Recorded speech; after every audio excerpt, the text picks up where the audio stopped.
Македонија даде еден чекор напред кога во прашање се децата со посебни потреби, оценуваат од УНИЦЕФ. Известно подобрување во заложбите и плановите за оваа ранлива група на луѓе сепак има. Во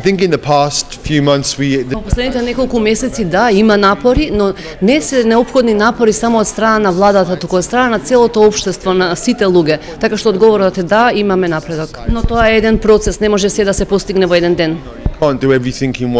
Сепак ова е далеку од доволно, зашто децата и нивните семејства се уште се соочуваат со многу пречки. Семејствата на деца со попреченост се соочуваат со многу предизвици.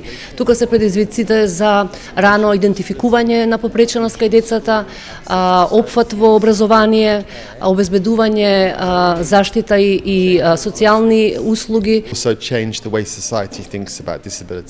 За нештата да се подобрат, треба да се потрудат и државата, но и локалната самоуправа. Ние како општина продолжуваме со активностите во оваа насока. Веќе отпочнавме со одредени проекти, со разговори со невладини организации, граѓанскиот сектор, каде што бараме и помош и поддршка, но и со родителите на овие деца со посебни потреби да ни ги дадат нивните мислења и ставови како да продолжиме во иднина.